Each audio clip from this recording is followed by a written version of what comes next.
ਸਾਰਿਆਂ ਨੂੰ ਪ੍ਰਭੂ ਯੀਸ਼ੂ ਮਸੀਹ ਦੇ ਪਵਿੱਤਰ ਔਰ ਮਿੱਠੇ ਨਾਂ ਦੇ ਵਿੱਚ ਜੈ ਮਸੀਹ ਦੀ। ਮੈਂ ਆਸ਼ਾ ਕਰਦਾ ਕਿ ਸਭ ਆਪਣੇ ਆਪਣੇ ਘਰਾਂ ਦੇ ਵਿੱਚ ਸਲਾਮਤ ਹੋਣਗੇ। ਖੁਦਾ ਨੇ ਸਾਰਿਆਂ ਨੂੰ ਸੰਭਾਲ ਕੇ ਰੱਖਿਆ ਔਰ ਅੱਗੇ ਵੀ ਖੁਦਾ ਸਾਨੂੰ ਸਾਰਿਆਂ ਨੂੰ ਸੰਭਾਲ ਕੇ ਰੱਖੇਗਾ। ਜਦ ਕਿ ਅੱਜ ਐਤਵਾਰ ਦਾ ਦਿਨ ਹੈ ਔਰ ਖੁਦਾ ਦਾ ਠਹਿਰਾਇਆ ਹੋਇਆ ਵਿਸ਼ਰਾਮ ਦਾ ਦਿਨ ਹੈ। ਅੱਜ ਖੁਦਾ ਨੇ ਮੌਕਾ ਦਿੱਤਾ ਕਿ ਮੈਂ ਵਚਨ ਦੇ ਦੁਆਰਾ ਤੁਹਾਡੇ ਨਾਲ ਗੱਲ ਕਰ ਸਕਾਂ ਔਰ ਅੱਜ ਦੇ ਵਚਨ ਨੂੰ ਮੈਂ ਖੁਦਾ ਦੇ ਹੱਥ ਦੇ ਵਿੱਚ ਸਪੁਰਦ ਕਰਾਂਗਾ। ਛੋਟੀ ਜਿਹੀ ਦੁਆ ਦੇ ਨਾਲ ਅਸੀਂ ਅੱਜ ਦੇ ਇਸ ਵਚਨ ਨੂੰ ਸ਼ੁਰੂ ਕਰਾਂਗੇ। ਪਿਤਾ ਪਰਮੇਸ਼ਰ, ਤੇਰਾ ਧੰਨਵਾਦ ਕਰਦੇ ਹਾਂ, ਸਿਰ ਨੂੰ ਝੁਕਾਉਂਦੇ ਹਾਂ, ਮਨ ਨੂੰ ਹਲੀਮ ਕਰਦੇ ਹਾਂ, ਤੇਰੀ ਹਜ਼ੂਰੀ ਚ ਆਉਂਦੇ ਹਾਂ। ਅੱਜ ਦੇ ਵਚਨ ਨੂੰ ਤੇਰੇ ਹੱਥਾਂ ਵਿੱਚ ਸਪੁਰਦ ਕਰਦਾ। ਅੱਜ ਦੇ ਵਚਨ ਤੇ ਤੇਰੀ ਆਸ਼ੀਸ਼ ਨੂੰ ਚਾਹੁੰਦਾ। ਪਿਤਾ ਪਰਮੇਸ਼ਰ, ਤੂੰ ਪਵਿੱਤਰ ਆਤਮਾ ਦੇ ਦੁਆਰਾ ਸਾਨੂੰ ਸਾਰਿਆਂ ਨੂੰ ਭਰ ਔਰ ਵਚਨ ਦੇ ਦੁਆਰਾ ਸਾਡੇ ਸਾਰਿਆਂ ਨਾਲ ਗੱਲ ਕਰ। ਪਿਤਾ ਪਰਮੇਸ਼ਰ, ਅੱਜ ਦਾ ਵਚਨ ਪਿਤਾ ਪਰਮੇਸ਼ਰ ਦਿਲ ਦੀਆਂ ਗਹਿਰਾਈਆਂ ਦੇ ਵਿੱਚ ਬੈਠ ਜਾਏ। ਕੋਈ ਵੀ ਅੰਧਕਾਰ ਕੀ ਸ਼ਕਤੀ, ਕੋਈ ਸ਼ੈਤਾਨੀ ਤਾਕਤ ਇਹਨੂੰ ਚੁਰਾਣੇ ਤੱਕ ਨਾ ਪਾਏ।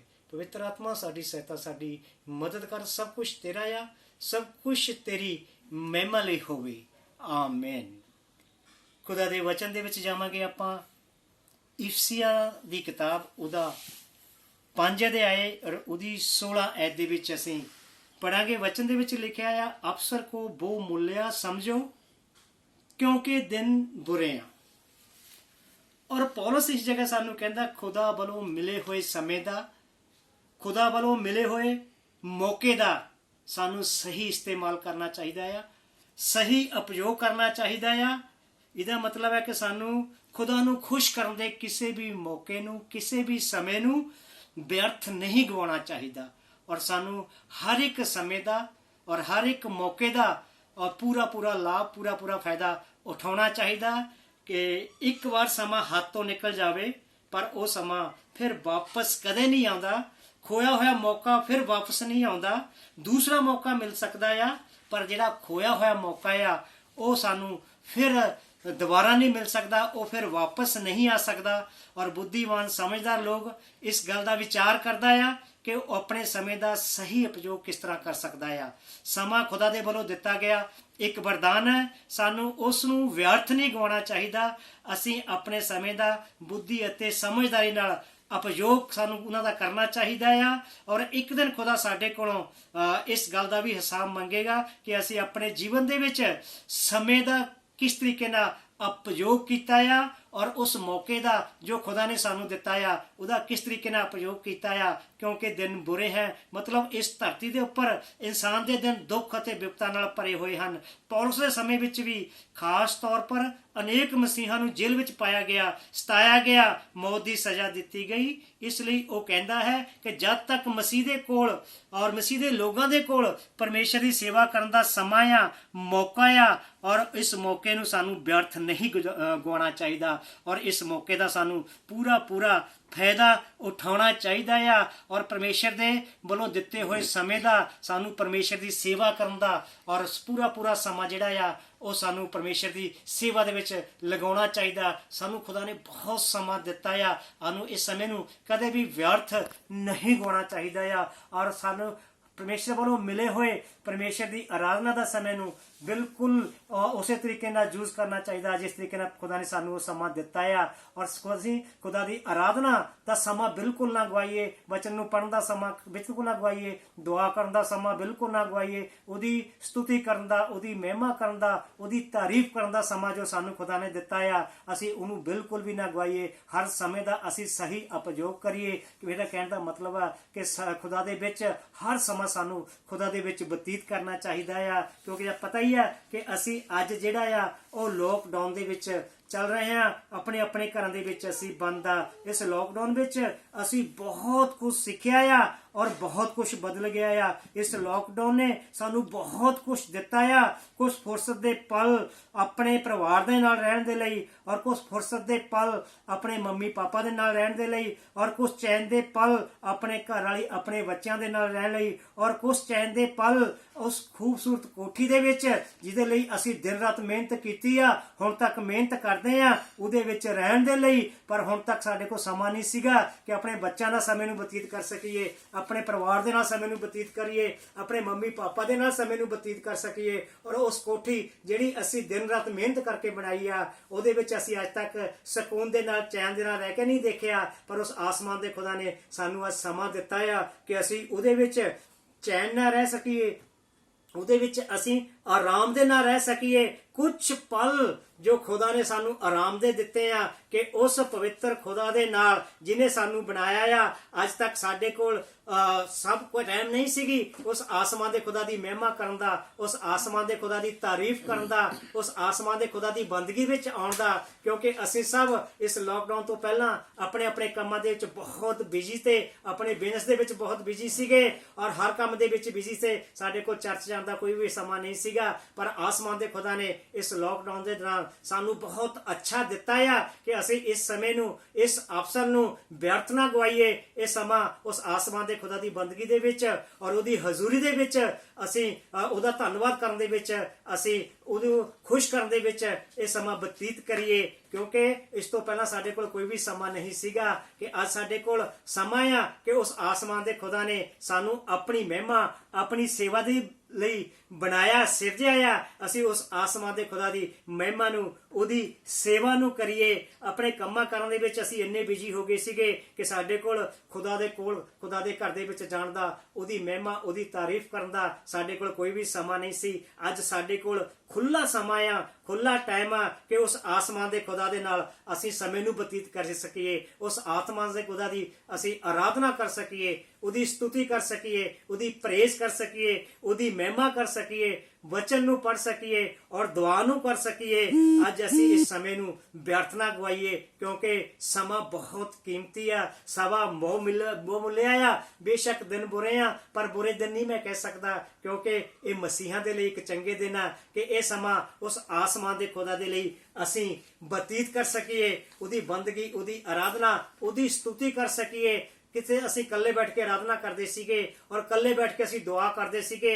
ਅੱਜ ਸਾਨੂੰ ਮੌਕਾ ਮਿਲਿਆ ਆ ਕਿ ਅਸੀਂ ਪੂਰੇ ਪਰਿਵਾਰ ਦੇ ਨਾਲ ਆਰਾਧਨਾ ਕਰ ਸਕੀਏ, ਦੁਆ ਕਰ ਸਕੀਏ, ਪੂਰੇ ਪਰਿਵਾਰ ਦੇ ਨਾਲ ਅਸੀਂ ਵਚਨ ਪੜ੍ਹ ਸਕੀਏ, ਮਸੀਹ ਲੋਕਾਂ ਦੀ ਸੇਵਾ ਕਰਨ ਦਾ ਇਹ ਬਹੁਤ ਅੱਛਾ ਮੌਕਾ ਆ ਕਿ ਉਸ ਆਸਮਾਨ ਦੇ ਖੁਦਾ ਵੱਲੋਂ ਮਿਲੇ ਹੋਏ ਉਸ ਅਵਸਰ ਦਾ ਜੋ ਉਹਨੇ ਸਾਨੂੰ ਉਪਲਬਧ ਕੀਤਾ ਹੈ, ਤਦ ਉਹਦੀ ਸੇਵਾ ਲਈ ਅਸੀਂ ਇਹ ਮੌਕਾ ਜਿਹੜਾ ਆ ਇੱਕ ਫਾਇਦਾ, ਇੱਕ ਲਾਭ ਦੇ ਵਜੋਂ ਅਸੀਂ ਇਹਨੂੰ ਵਰਤ ਸਕੀਏ, ਕਿਉਂਕਿ ਜਲਦੀ ਉਹ ਸਮਾਂ ਆਏਗਾ ਜਦੋਂ ਸਾਡੇ ਕੋਲ ਕੋਈ ਵੀ ਸਮਾਂ ਨਹੀਂ ਰਹੇਗਾ ਔਰ ਕੋਈ ਵੀ ਮੌਕਾ ਨਹੀਂ ਰਹੇਗਾ। ਜਦੋਂ ਆਪਾਂ ਯਹੂਨਾ ਦੀ ਅੰਜੀਲ ਉਹਦਾ 9 ਅਧਿਆਏ ਉਹਦੀ 4 ਐਤ ਵਿੱਚ ਪੜ੍ਹਦੇ ਹਾਂ ਤਾਂ ਉਹਦੇ ਵਿੱਚ ਲਿਖਿਆ, जिसने मुझे भेजा है हमें उसके काम दिन ही दिन में करना अवश्य है, वह रात आने वाली है जिसमें कोई काम नहीं कर सकता। मतलब क्या है, यीशु मसीह ने अपने चेलियां ਨੂੰ ਉੱਤਰ ਦੇਣ ਤੋਂ ਬਾਅਦ ਉਹਨੇ ਕਿਹਾ ਕਿ ਜਦੋਂ ਦਿਨ ਹੀ ਦਿਨ ਹੈ, ਕਿ ਜਦੋਂ ਕਿ ਸਾਡੇ ਕੋਲ ਅਵਸਰ ਹੈ, ਸਾਡੇ ਕੋਲ ਮੌਕਾ ਆ, ਸਾਡੇ ਕੋਲ ਸਮਾਂ ਆ, ਸਾਨੂੰ ਉਸ ਪਰਮੇਸ਼ਰ ਦੇ ਕੰਮਾਂ ਨੂੰ ਕਰਨੇ ਚਾਹੀਦੇ ਆ। ਸਾਨੂੰ ਉਹਦੀ ਆਰਾਧਨਾ, ਉਹਦੀ ਸਤੁਤੀ ਨੂੰ ਕਰਨਾ ਚਾਹੀਦਾ ਆ, ਉਹਦੇ ਵਚਨ ਨੂੰ ਵੰਡਣਾ ਚਾਹੀਦਾ ਆ, ਉਹਦੇ ਵਚਨ ਦਾ ਪ੍ਰਚਾਰ ਕਰਨਾ ਚਾਹੀਦਾ ਆ। ਔਰ ਉਹਨੇ ਸਾਨੂੰ ਭੇਜਿਆ ਆ ਕਿ ਇਸ ਕੰਮ ਦੇ ਵਿੱਚ ਅਸੀਂ ਉਸ ਆਸਮਾਨ ਦੇ ਖੁਦਾ ਦੇ ਉਸ ਵਚਨ ਦਾ ਪ੍ਰਚਾਰ ਕਰ ਸਕੀਏ। ਅੱਜ ਸਾਡੇ ਕੋਲ ਮੌਕਾ, ਸਾਡੇ ਕੋਲ ਸਮਾਂ ਆ, ਸਾਨੂੰ ਉਹਦੇ ਪਰਮੇਸ਼ਰ ਦੇ ਕੰਮਾਂ ਨੂੰ ਕਰਨਾ ਚਾਹੀਦਾ ਆ। ਉਹਨੇ ਸਾਨੂੰ ਇਸ ਸੰਸਾਰ ਦੇ ਵਿੱਚ ਭੇਜਿਆ। ਇੱਕ ਵਿਅਕਤੀ ਜਨਮ ਤੋਂ ਅੰਧਾ ਪੈਦਾ ਹੋਇਆ ਸੀ ਤਾਂ ਕਿ ਖੁਦਾ ਦਾ ਕੰਮ ਪ੍ਰਗਟ ਹੋ ਸਕੇ, ਖੁਦਾ ਦਾ ਕੰਮ ਦਿਖਾਈ ਦੇ ਸਕੇ। ਉਸ ਸਮੇਂ ਖੁਦਾ ਦਾ ਕੰਮ ਅੰਧੇ ਵਿਅਕਤੀ ਨੂੰ ਉਹਦੀ ਨਿਗਾਹ ਵਾਪਸ ਦੇਣਾ ਸੀਗਾ। ਪਰਮੇਸ਼ਰ ਦੇ ਕੰਮ ਦੀ ਬਹੁਤ ਜ਼ਿਆਦਾ ਜ਼ਰੂਰਤ ਸੀ। ਕਈ ਮੌਕੇ ਆਉਂਦੇ ਤਾਂ ਹਨ, ਪਰ ਅਸੀਂ ਉਹਨੂੰ ਜਲਦੀ ਹੀ ਗਵਾ ਦਿੰਦੇ ਹਾਂ ਔਰ ਜਲਦੀ ਹੀ ਚਲੇ ਜਾਂਦੇ ਹਾਂ। ਪਰਮੇਸ਼ਰ ਇਸ ਲਈ ਉੱਤਮ ਕੰਮ ਕਰਨ ਦੇ ਅਵਸਰ ਆ ਸਕਦੇ ਆ, ਮਿਲ ਸਕਦੇ ਆ, ਪਰੰਤੂ ਬੀਤਿਆ ਹੋਇਆ ਕੱਲ ਜਾਂ ਬੀਤਿਆ ਹੋਇਆ ਸਮਾਂ ਸਾਡੇ ਕੋਲ ਫਿਰ ਵਾਪਸ ਨਹੀਂ ਆ ਸਕਦਾ। ਜਿਸ ਭਲੇ ਕੰਮ ਨੂੰ ਕਰਨ ਵਿੱਚ ਦੇਰ ਹੋ ਜਾਂਦੀ ਆ, ਅਕਸਰ ਉਹ ਭਲਾ ਕੰਮ ਫਿਰ ਕਦੇ ਨਹੀਂ ਹੁੰਦਾ। ਉਹ ਰਾਤ ਆਉਣ ਵਾਲੀ ਆ ਜਿਹਦੇ ਵਿੱਚ ਕੋਈ ਕੰਮ ਨਹੀਂ ਕਰ ਸਕਦੇ। ਇੱਥੇ ਰਾਤ ਦਾ ਮਤਲਬ ਕਿਆ ਆ? ਇਹ ਰਾਤ ਦਾ ਮਤਲਬ ਹੈ ਕਿ ਸਰੀਰਕ ਮੌਤ, ਹਰ ਇੱਕ ਇਨਸਾਨ ਤੇ ਸਰੀਰਕ ਮੌਤ ਆਉਣੀ ਆ ਔਰ ਸਰੀਰਕ ਮੌਤ ਤੋਂ ਬਾਅਦ ਅਸੀਂ ਫਿਰ ਕੁਝ ਨਹੀਂ ਕਰ ਸਕਦੇ। ਹਰ ਇਨਸਾਨ ਜਿਹੜਾ ਆ ਉਹ ਇੱਕ ਸਰੀਰਕ ਮੌਤ ਦੇ ਵਿੱਚੋਂ ਹੋ ਕੇ ਗੁਜ਼ਰੇਗਾ ਔਰ ਸਰੀਰਕ ਮੌਤ ਹਰ ਇਨਸਾਨ ਦੇ ਉੱਤੇ ਆਵੇਗੀ, ਪਰ ਉਸ ਮੌਤ ਤੋਂ ਬਾਅਦ ਅਸੀਂ ਕੋਈ ਵੀ ਪਰਮੇਸ਼ਰ ਦਾ ਕੰਮ ਨਹੀਂ ਕਰ ਸਕਦੇ। ਦਾਊਦ ਆਪਣੇ ਵਚਨ ਵਿੱਚ ਕਹਿੰਦਾ ਆ ਕਿ ਖੁਦਾ ਕਬਰ ਵਿੱਚ ਜਾਣ ਤੋਂ ਬਾਅਦ ਕਿਆ ਤੇਰਾ ਧੰਨਵਾਦ ਹੋ ਸਕਦਾ ਆ? ਖੁਦਾ ਤੇਰੀ ਕਬਰ ਦੇ ਵਿੱਚ ਜਾਣ ਤੋਂ ਬਾਅਦ ਤੇਰਾ ਧੰਨਵਾਦ ਨਹੀਂ ਹੋ ਸਕਦਾ। ਔਰ ਖੁਦਾ ਕਬਰ ਦੇ ਵਿੱਚ ਜਾਣ ਤੋਂ ਬਾਅਦ ਤੈਨੂੰ ਯਾਦ ਨਹੀਂ ਕੀਤਾ ਜਾ ਸਕਦਾ। ਮੌਤ ਤੋਂ ਬਾਅਦ ਤੈਨੂੰ ਯਾਦ ਨਹੀਂ ਕੀਤਾ ਜਾ ਸਕਦਾ। ਅਧਲੋਕ ਵਿੱਚ ਕੌਣ ਤੇਰਾ ਧੰਨਵਾਦ ਕਰੇਗਾ? ਕਿਆ ਮਿੱਟੀ ਤੇਰਾ ਧੰਨਵਾਦ ਕਰ ਸਕਦੀ ਆ? ਮਰਨ ਤੋਂ ਬਾਅਦ ਮਿੱਟੀ ਖੁਦਾ ਦੀ ਸੱਚਾਈ ਦਾ ਪ੍ਰਚਾਰ ਨਹੀਂ ਕਰ ਸਕਦੀ। ਅਸੀਂ ਹੁਣ ਜਿੰਦਾ ਆ, ਸਾਡੇ ਕੋਲ ਖੁਦਾ ਦਾ ਕੰਮ ਕਰਨ ਦਾ ਅਵਸਰ ਹੈ, ਉਹਦੀ ਸਤੁਤੀ ਕਰਨ ਦਾ, ਉਹਦੀ ਮਹਿਮਾ ਕਰਨ ਦਾ, ਉਹਦਾ ਧੰਨਵਾਦ ਕਰਨ ਦਾ, ਉਹਦੇ ਵਚਨ ਨੂੰ ਪੜ੍ਹਨ ਦਾ, ਆਰਾਧਨਾ ਕਰਨ ਦਾ, ਪ੍ਰਾਰਥਨਾ ਕਰਨ ਦਾ। ਇਸ ਮੌਕੇ ਨੂੰ ਅਸੀਂ ਜਿਉਂ ਹੀ ਨਾ ਗਵਾ ਦਈਏ। ਇਸ ਜਿੰਦਾ ਸਰੀਰ ਵਿੱਚ ਰਹਿ ਕੇ, ਇਸ ਧਰਤੀ ਵਿੱਚ ਰਹਿ ਕੇ ਅਸੀਂ ਜੋ ਖੁਦਾ ਦੇ ਕੰਮ ਕਰੇ ਹਨ ਉਹਨਾਂ ਦੇ ਅਨੁਸਾਰ ਸਾਡਾ ਨਿਆਂ ਕੀਤਾ ਜਾਵੇਗਾ। ਇਸ ਲਈ ਖੁਦਾ ਨੇ ਜੋ ਕੰਮ ਕਰਨ ਲਈ ਸਾਨੂੰ ਦਿੱਤਾ ਆ ਉਹਨੂੰ ਕਰਨਾ ਨਾ ਭੁੱਲੀਏ, ਉਹਨੂੰ ਨਜ਼ਰਅੰਦਾਜ਼ ਨਾ ਕਰੀਏ। ਜ਼ਰੂਰਤ ਹੈ ਜਾਗਣ ਦੀ। ਇਸ ਸਮੇਂ ਦਾ, ਇਸ ਅਵਸਰ ਦਾ ਸਹੀ ਉਪਯੋਗ ਕਰਨ ਲਈ ਅਸੀਂ ਖੁਦਾ ਨੂੰ ਖਾਸ ਖੁਸ਼ ਕਰਨ ਲਈ ਔਰ ਖੁਦਾ ਦੇ ਕੰਮਾਂ ਨੂੰ ਕਰਨ ਦੇ ਲਈ, ਉਹਦੀ ਇੱਛਾ ਨੂੰ ਪੂਰੀ ਕਰਨ ਲਈ ਅਸੀਂ ਕੋਈ ਵੀ ਮੌਕੇ ਨੂੰ ਨਾ ਗਵਾਈਏ। ਯीशु मसीह ने वचन क्यों कहा कि जिसने मुझे भेजा है हमें उसके काम दिन दिन ही में करना जरूरी है। वह रात आने वाली है जिसमें कोई काम नहीं कर सकता।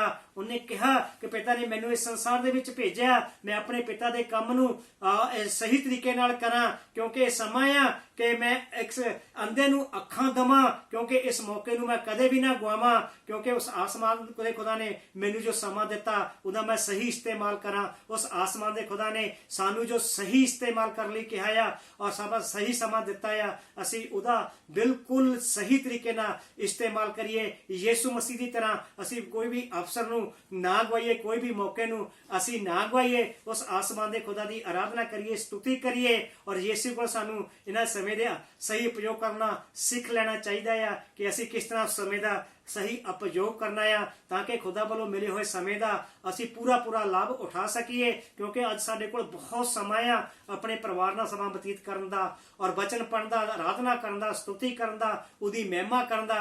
इस समय नू असी कदे भी अजाई ना गवाइए। इस समय नू असी बहुत मूल्य, बहुत कीमती चाहिए, ताकि कीमती मनीए, क्योंकि साडे सारिਆਂ ਦੇ ਕੋਲ पूरे परिवार ਦੇ ਨਾਲ उस आसमान ਦੇ खुदा ਦੀ ਬੰਦਗੀ ਕਰਨ ਦਾ, ਉਹਦੀ ਆਰਾਧਨਾ ਕਰਨ ਦਾ ਸਾਡੇ ਕੋਲ ਬਹੁਤ ਜ਼ਿਆਦਾ ਸਮਾਂ ਆ। ਅਸੀਂ ਇੱਕ ਇੱਕ ਸਮੇਂ ਦਾ ਪੂਰਾ ਲਾਭ ਉਠਾਈਏ। ਇਸ ਵਚਨ ਦੇ ਨਾਲ ਸਾਰਿਆਂ ਨੂੰ ਬਹੁਤ ਸਾਰੀ ਆਸ਼ੀਸ਼, ਬਹੁਤ ਸਾਰੀ ਬਰਕਤ ਮਿਲੇ। ਸਾਰਿਆਂ ਨੂੰ ਜੈ ਮਸੀਹ ਦੀ।